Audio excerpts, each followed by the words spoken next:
Olá, gente amiga, tudo bem com vocês? Espero que sim. Quero te convidar para assistir junto comigo a esse relato que eu fiz sobre a Igreja Evangélica do Amor de Deus, onde eu participei dos meus 14 aos meus 18 anos. Quero te convidar ao final para você deixar aqui um comentário, se inscrever no canal e compartilhar esse vídeo. Tudo bem? Vamos lá!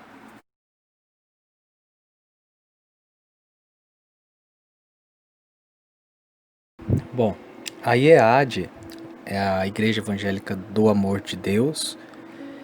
Ela tem a sua sede ou a sua fundação em Fortaleza, através do pastor Cláudio Garcia, que era um obreiro de uma outra igreja da linha neopentecostal, né, a Igreja Universal. E ele saiu dessa igreja e fundou a Igreja Evangélica do Amor de Deus. É uma igreja que não tem referências na internet, é uma igreja muito pequena. Eu não sei quantas igrejas existem hoje, mas na minha época existiam em torno de 4, 5 igrejas. Então, igrejas muito pequenas mesmo, tá? Até fico eu que vivi lá dentro, fiquei bem restrito a várias informações devido à fundação, justamente por isso, né? Porque hoje, quando você busca tais informações, você não acha. Por isso, é uma igreja muito pequena em questão de números mesmo, de quantidade de pessoas, uma igreja bem restrita. Bom, ela é um braço, né, da Igreja Universal, igual tantas outras. Como eu já disse, o pastor que hoje é pastor era obreiro da Universal e ele fundou essa igreja com muitas crenças parecidas, né? Campanhas, acreditam no dízimo, ofertas.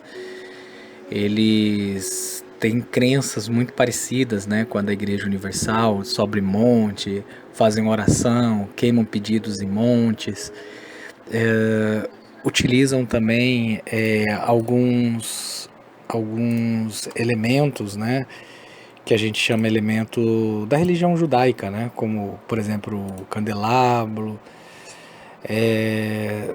enfim, né, bem uma religião muito mística mesmo, né? Tem as campanhas, né, da prosperidade, da cura, da libertação. E para falar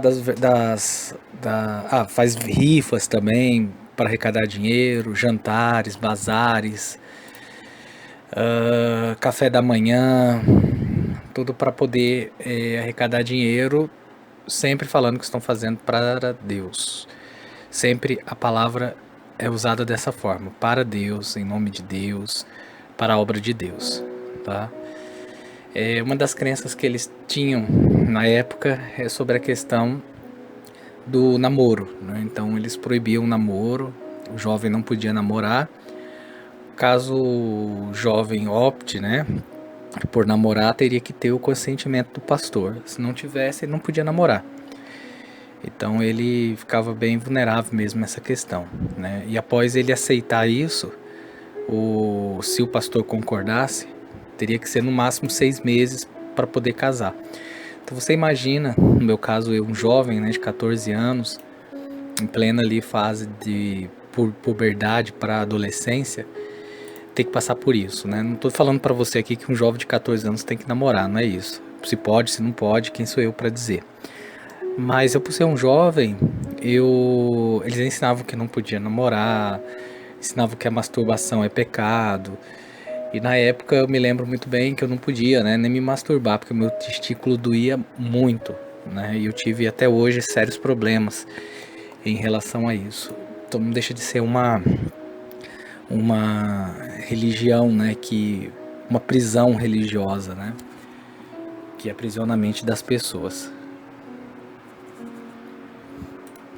Eu conheci a Igreja Evangélica do Amor de Deus aos 14 anos. Eu era um jovem ainda, né, um adolescente, e estava sofrendo com a perda dos meus pais, porque eles haviam se separado. E a minha mãe começou a frequentar, me convidou, eu fui. Aparentemente chegamos lá, né? Fomos muito bem recebidos, sempre ali com um tom bem-humorado, né? O pastor veio até mim, conversou comigo e me convidou, né, para fazer parte da igreja, né? Então eu aceitei esse convite e aparentemente tudo legal, né? Tudo bacana. Aqui você vai ser amparado, fica perto da gente. Aqui você vai ter amigos, conta com a gente. Todas as promessas que são promessas boas, né? Promessas confiáveis.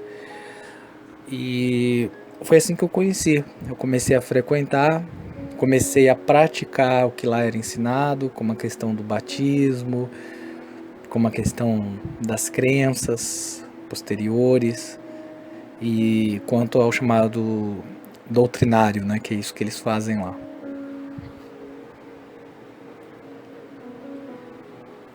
Olha, eu fazia de tudo um pouco, né? Porque assim que eu entrei lá, eles ensinam que você tem que fazer para Deus. Então, o que seria fazer para Deus? É fazer a obra de Deus. E o que seria essa obra de Deus?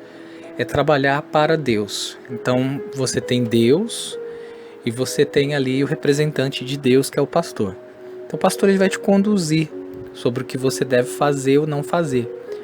E você não pode questionar, você tem que obedecer, porque é o servo de Deus, é o homem de Deus, é o anjo de Deus, né? É o guia, é aquele que está ali para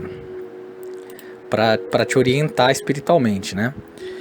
Só que com o passar do tempo a pessoa vai se sentindo até dona, né? Dona da outra. Então eu fazia de tudo. Eu capinava a igreja, eu capinava o terreno desse pastor. Eu trabalhava como servente de pedreiro. Muitas das vezes eu passava o dia todo lá, né? Trabalhando como servente, fazendo massa, pegando balde de areia, de cimento. E muitas das vezes até a minha mãe, eu falo até com pesar, né? Uma dor dentro de mim. Porque minha mãe ia até lá à igreja, preocupada, né? Porque eu tava lá o dia todo. E o pastor falava que ela estava endemoniada, né? Porque ela estava sendo contra Deus, né? Contra a obra de Deus, porque eu sendo um jovem era tão bonito eu estar ali me dedicando, poderia estar nas drogas, né? E estava ali me dedicando. E na época eu até apoiava, eu falava, nossa, tem que orar pela minha mãe, porque minha mãe está endemoniada, minha mãe está indo contra a vontade de Deus. Só que hoje eu entendo que a minha mãe não estava endemoniada. O que a minha mãe queria era ver o meu bem. Minha mãe ia lá porque ela estava preocupada comigo. E aquilo doía nela também, né? Porque ela muitas das vezes nem mal conversava comigo, porque eu acordava às 7 horas da manhã, às 7h30, 8 horas eu tinha que estar ali na igreja, já fazendo massa, já ali, né, construindo a igreja. Muitas das vezes nem almoçava direito, quando almoçava era ali às pressas, porque tinha que voltar logo. E terminava ali por volta de 6 horas da noite, eu ia para casa tomar um banho super rápido e voltava porque às 19 horas eu tinha que estar ali na igreja, eu era um obreiro. Um obreiro, para quem não sabe, é um auxiliar do pastor, ele auxilia o pastor nos cultos.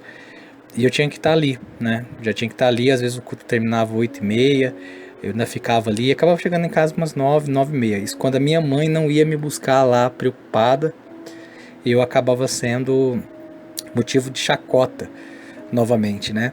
Então eu fazia de tudo um pouco. Fui obreiro, depois cheguei a dirigir núcleos, que são pequenas igrejas. Cheguei a dirigir também uma pequena igreja, gerenciar uma pequena igreja, mas sempre na condição de obreiro. Trabalhava também com serviços de serigrafia, né? Serigrafia manual, onde auxiliava ele também nesses tipos de serviços. Fazia visita às pessoas, fazia também visita em hospitais, arrecadava alimentos, né? Porque eles tinham um projeto lá, tanto de um sopão que distribuíam para as pessoas carentes, quanto cestas básicas. E as cestas básicas que a gente arrecadava, depois, infelizmente, eu fiquei sabendo que era algumas cestas, né? Pequenas quantidades de alimento que a gente arrecadava eram passadas apenas para os membros da igreja que estavam em necessidade. As outras, o pastor fazia cestas, pequenas cestas, e queria vender para as pessoas lá dentro, né, para arrecadar dinheiro também com isso. E basicamente esse era o meu serviço lá dentro dessa instituição.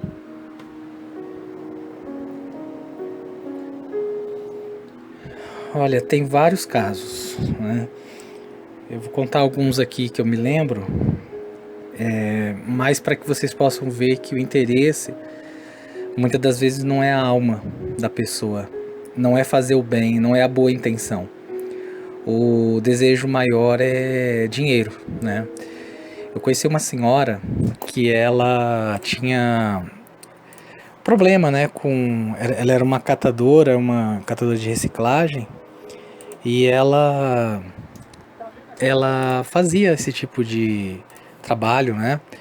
E ela tinha um vício, ela tanto bebia quanto ela fumava. Só que ela não era hipócrita. Ela chegava pra gente e falava: olha, eu tenho esse problema, eu quero me curar. E eu me lembro que uma vez, o pouco de dinheiro que ela tinha, ela separava ali 10%, né, que era o dízimo, e ela dava ali na igreja. E eu me lembro que tinha uma vez que ela não contribuía, né, financeiramente falando, ela não contribuía. E o pastor parou a reunião, o culto, na hora que ele estava fazendo, e ele perguntou se aquela senhora queria se libertar mesmo. E ela disse que sim, que queria. Daí ele falou assim: mas você não quer se libertar, porque se você quisesse, olha o tempo que você está na igreja e não se liberta. E ela ficou tão constrangida com aquilo, né? E ele falou ainda mais, disse que era melhor ela nem ir para a igreja, porque para que ela ia para a igreja se ela não se libertava? Ela estava se enganando. E aí ela saiu da igreja, né? Ela saiu, nunca mais voltou e se afundou mais no vício. Eu tô falando isso porque, paralelo a essa história, teve também uma história muito interessante de uma vez que a gente estava numa reunião, né? Sempre periodicamente tinha essa reunião de obreiros, e ele chegou e falou assim: quem aqui foi visitar a irmã fulana de tal? E ninguém tinha ido, né? E eu falei assim: olha, eu fui. E você sabia que ela não tá mais vindo para a igreja? E eu falei: sim. Eu conversei com ela. Ela falou que não tá mais vindo porque ela optou, né, por vontade dela. Ninguém é dono de ninguém, né? Ela optou em ir para uma igreja mais próxima da casa dela, porque a igreja era muito distante, não a igreja da outra. E ele ficou tão revoltado com isso, e eu até na minha humilde opinião, eu falei: pastor, deixa eu te falar uma coisa, eu não tô entendendo por que você tá tão bravo, porque assim, ela não saiu para ir fazer coisa errada, né? Ela saiu porque era mais perto, mas ela tá bem. Aí ele falou assim: mas ela contribuía, ela dava oferta pra gente.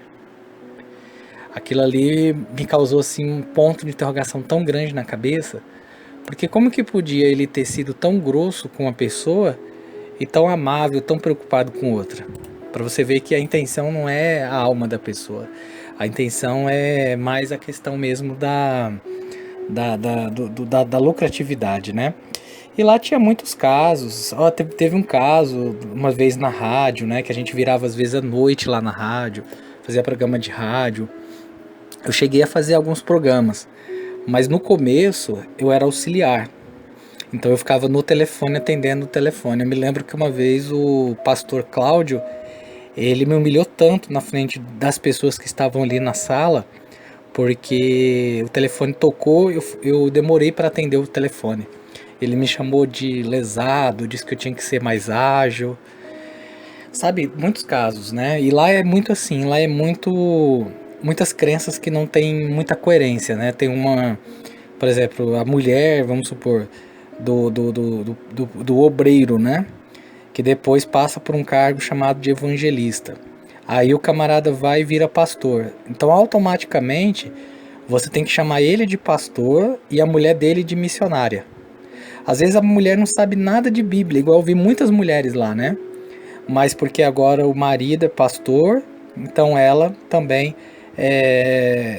ela virou missionária. Então tem que chamar de missionária. E olha que interessante, às vezes as pessoas falam o pastor, porque o pastor é de Deus, porque... Mas quem que consagrou esse pastor? Mas quem que consagrou esse obreiro, né? Que era obreiro, que foi consagrado, né? Entre aspas, por uma outra pessoa e que agora se auto-intitulou pastor. Olha que bagunça, gente.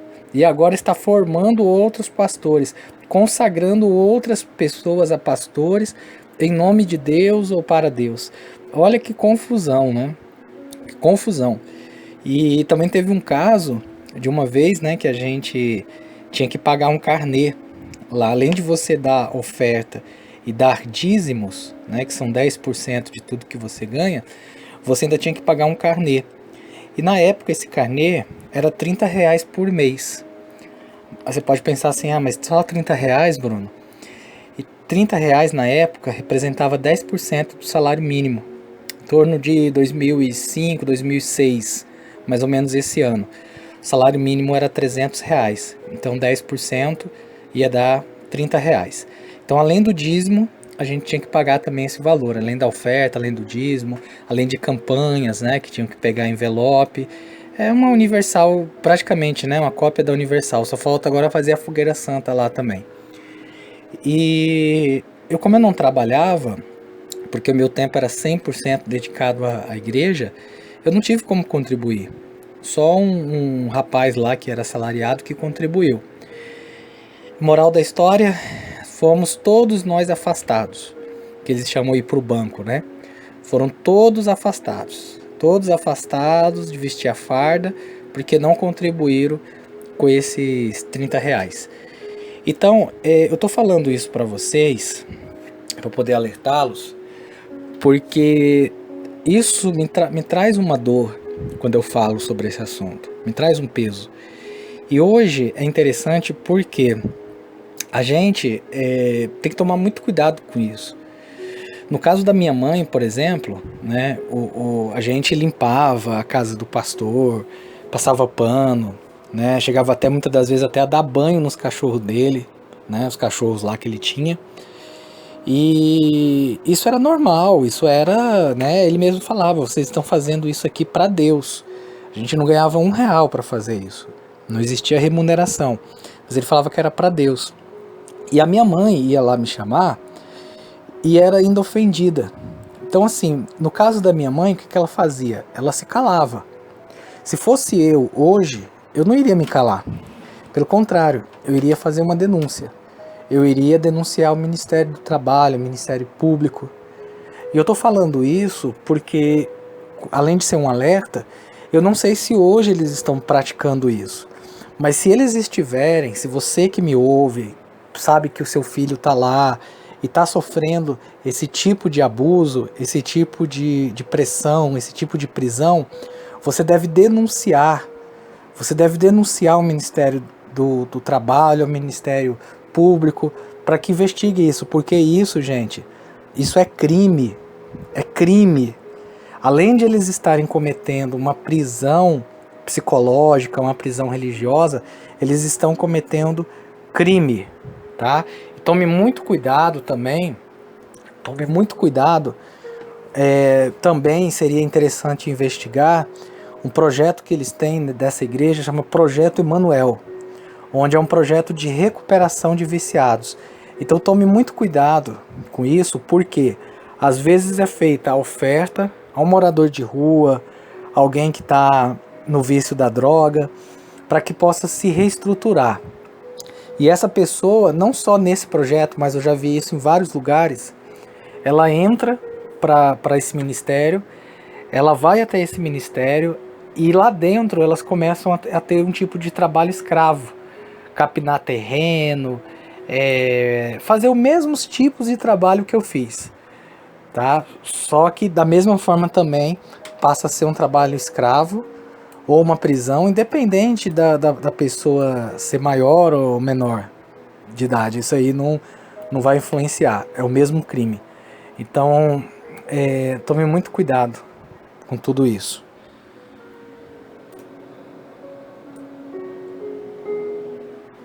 Olha, eu saí de lá com 18 anos. Eu havia chegado para esse meu pastor, né? E eu havia dito que minha família estava me cobrando muito para poder estudar. E acabou que nessa época tinha um concurso e eles me impressionaram, minha família, né, estava me impressionando para poder fazer esse concurso, né? Então eu fiquei muito chateado porque eu não queria estudar, eu queria só estar ali na igreja. E para minha surpresa, né, mais uma vez, o pastor disse que sim, eu deveria ir lá, né? Deveria estudar porque se eu passasse nesse concurso, eu ia ter dinheiro para ofertar à igreja, coisa que eu não tinha, né? Então eu até, por consentimento dele também, comecei a estudar, não fui aprovado no projeto, era um concurso lá do banco, né? Até muito difícil de ser aprovado. Mas aí eu comecei a pensar bem, né? Sobre o que estava acontecendo ali, né? Em relação a gente, né? E aí eu optei por sair. Acabei saindo de lá e não quis mais voltar para esse lugar.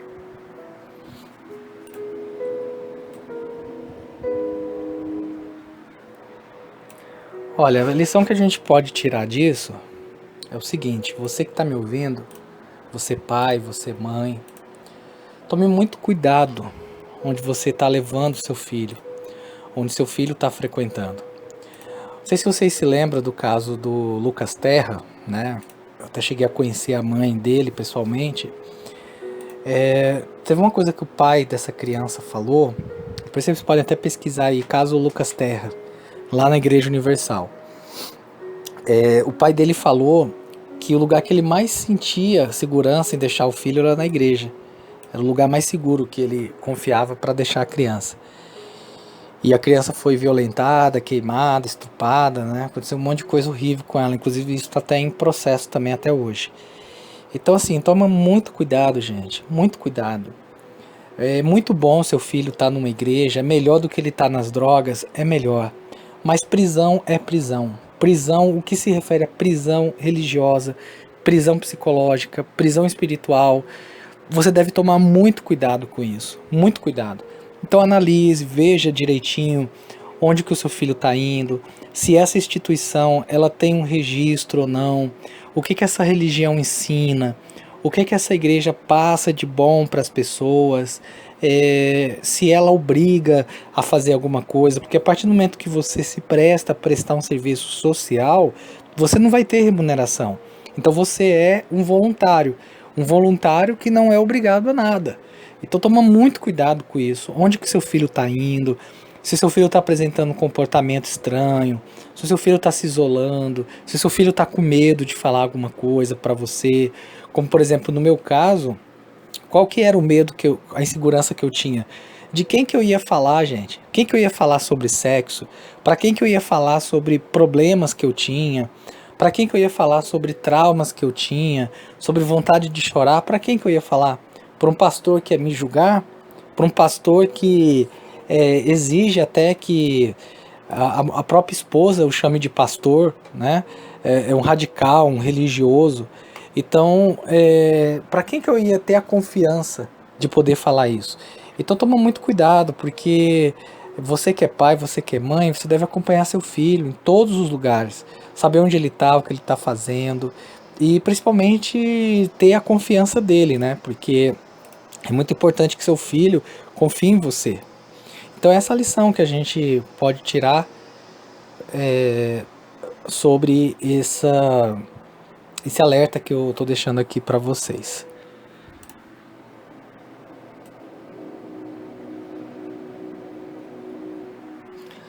Bom, eu espero que Deus abençoe a vida de cada pessoa que me ouve. Espero que esse depoimento possa ter sido de extrema importância para você, como um alerta, que você possa me ajudar também compartilhando esse vídeo. E infelizmente, antes de gravar esse vídeo, eu tentei também fazer um contato, né, com a pessoa que foi o responsável, né, por isso tudo, né, que foi o pastor Pedro. E infelizmente eu não cheguei acusando, eu não cheguei julgando, eu apenas cheguei para falar algumas coisas, né, do que eu tinha aprendido da Bíblia. E para minha surpresa, ele falou para mim que eu fui ingrato, porque ele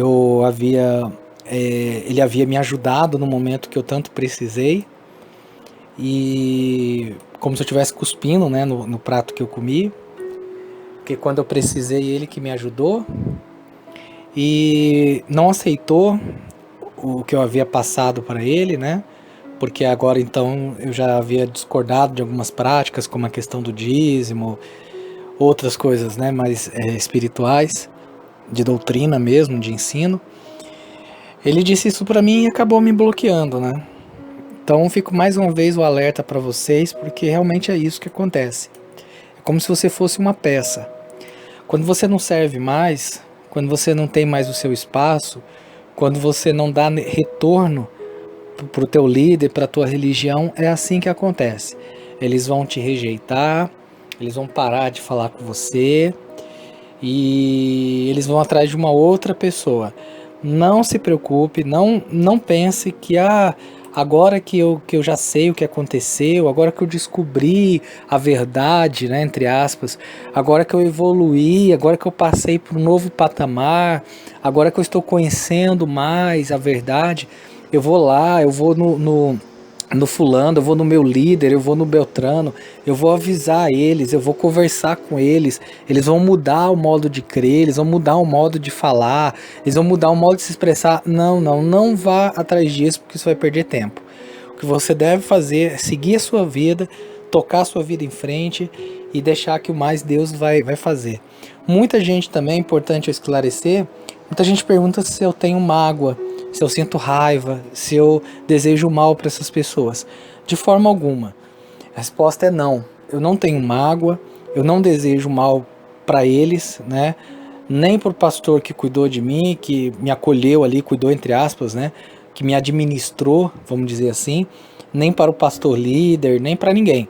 Mas eu venho aqui deixar esse meu relato a fim de poder alertar você, para poder alertar de repente alguém que esteja numa situação parecida ou até pior. Então eu encerro aqui esse vídeo, espero que eu possa ter contribuído e desejo de coração que Deus te abençoe. Um forte abraço, fique com Deus.